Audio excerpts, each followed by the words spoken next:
ओम शांति। आज का स्वमान। मैं अचल अडोल आत्मा हूँ। अंगद समान, स्थैर्यम, स्टेबल, अनअफेक्टेड, अनडिस्टर्ब्ड। हम सब ऐसा होना चाहते हैं। कभी कभी हो जाते हैं, कभी कभी हिल जाते हैं। आज बाबा उसके लिए कुछ नुक्ता बता रहे हैं कि अगर हमें अचल अडोल रहना है, कोई भी परिस्थिति में हलचल में ना आए, तो उसके लिए बेहद की वैराग्य वृत्ति को धारण करो। बेहद का वैरागी कौन होता है? जिसे कुछ नहीं चाहिए, अंदर से भरा हुआ, बाहर से रज्जा हुआ है, जैसे कुछ चाहिए ही नहीं है। ऐसा बेहद का वैरागी बाबा ने कहा, फिर किसी भी प्रकार की हलचल आएगी, कुछ भी होगा, घबराएगा नहीं। क्योंकि वैराग के लिए बाबा ने कहा, जो बेहद का वैरागी है वो नष्टो मोहा स्मृति स्वरूप होता है। तो बेहद के वैराग का अर्थ क्या हुआ? राग माना होता है मोह, अटैचमेंट। वैराग माना नो अटैचमेंट। तो बेहद का वैरागी माना नष्टो मोहा, जिसके सारे मोह, मेरापन नष्ट हो गया है और स्मृति स्वरूप हो गया है। जो स्मृतियां बाबा ने दिलाई उसकी जग गई हैं। तो इसलिए बाबा ने कहा, ऐसे जो बेहद के वैरागी होंगे, कोई भी बात में घबराएंगे नहीं, हिलेंगे नहीं। अगर कोई भी परिस्थिति में बाबा ने कहा थोड़ा भी हलचल होती है, अंश मात्र भी बाबा ने शब्द यूज किया, या मोह उत्पन्न होता है, तो उसको बेहद का वैरागी नहीं कहेंगे, अचल अडोल नहीं कहेंगे। क्योंकि बाबा ने कहा, ये जो अचल अडोल स्थिति है, बेहद के वैराग्य की स्थिति है, एक तो ये अंगद समान है। अंगद जिसने अपने अंग दे दिए भगवान को, उसको कहेंगे अंगद। अंग अंग दे दिया, कर्म इंद्रिय जीत हो गया, सोल कॉन्शियस हो गया। एक तो बाबा ने कहा बेहद का वैरागी अंगद समान होगा। दूसरा बाबा ने कहा, ये कैसी स्थिति है बेहद के वैराग्य की?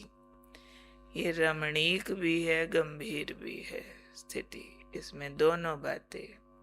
जो बड़ी गंभीरता पूर्वक वैराग में रहते हैं, अचल अडोल रहते हैं, तो उनके व्यवहार में रमणीकता आ जाती है।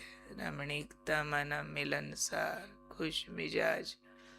नहीं तो लोग जैसे ही वैराग शब्द सुनते हैं ना, तो समझते रूखा सूखा, एस्केप किया हुआ, हर बात से भागा हुआ, कटा हुआ, टूटा हुआ, उदास। तो उसको कहेंगे भाई वैरागी है ये। तो वो वैरागी नहीं, वो तो थका हुआ है, उदास है। वैराग माना सिर्फ अटैचमेंट नहीं है, गंभीरता से अंदर से बाबा से जुड़ा हुआ है। तो व्यवहार में बहुत खुश मिजाज होगा, रमणीक होगा, एकदम हंसमुख, हर्षित। क्योंकि अंदर से प्राप्तियों से भरा हुआ है। जो अंदर से भरा हुआ होता है, उसके व्यवहार में वो संतुष्टता, वो हर्षितपना दिखाई पड़ता है।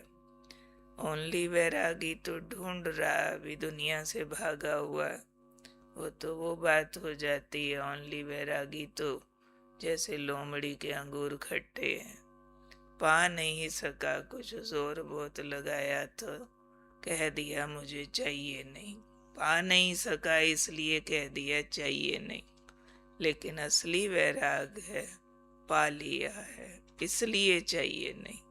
सब कुछ मिल गया है, अंदर से भरा हुआ है, अंदर से कनेक्टेड है, इसलिए बाहर से डिस्कनेक्टेड है, बाहर से डिटैच, अंदर से बाबा से अटैच। तो कौन हूं मैं आज के दिन? अचल अडोल आत्मा। और अचल अडोल आत्मा कैसे बनती है? बेहद की वैराग्य वृत्ति से। जो बेहद का वैरागी होगा वो कैसी स्थिति प्राप्त कर लेगा? नष्टो मोहा स्मृतिर्लब्धा। तो वो वैरागी है, स्मृतियों के कारण अंदर से भरता जा रहा है, भरता जा रहा है, इसलिए बाहर के मोह नष्ट होते जा रहे हैं।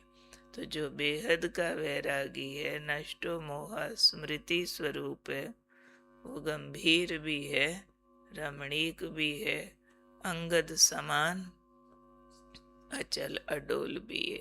तो ये हम याद करेंगे आज कि ये सारी निशानियां मेरी हैं। सिर्फ ये नहीं सोचेंगे धारण करनी है, बनना है, पता नहीं कब बनेंगे, नहीं, हम ये सोचेंगे हम बन गए। अपना वही विजन देखते रहेंगे कि कोई भी परिस्थिति आ रही है, मुझे कोई हलचल नहीं हो रही, कोई भी बात आ रही है, मेरे मोह नष्ट है, अंश मात्र भी मुझे मोह उत्पन्न नहीं हो रहा, मुझे हलचल नहीं आ रही है। मैं इनशेकेबल आत्मा हूँ, अचल हूँ, अडोल हूँ, अंगद हूँ, कोई हिला नहीं सकता मेरी खुशी को, मेरी संतुष्टि को, मेरे अंदर की एक स्टेबिलिटी को कोई हिला नहीं सकता। ऐसे अपने को हम स्वीकार करा दें। जैसा हम अपने को स्वीकार करा देते, एक्सेप्ट करा देते, वैसा रूप अपना बन जाता है। इसलिए कौन हूं मैं आज का दिन? अचल अडोल आत्मा, बेहद की वैरागी आत्मा, नष्टो मोहा स्मृति स्वरूप, अंगद हूँ और अंश मात्र भी मोह या हलचल नहीं है, और बहुत गंभीर भी हूँ, बहुत रमणीक भी हूँ। ऐसी हूँ मैं, अचल अडोल आत्मा। ठीक है, ओके, पूरा करो। ओम शांति।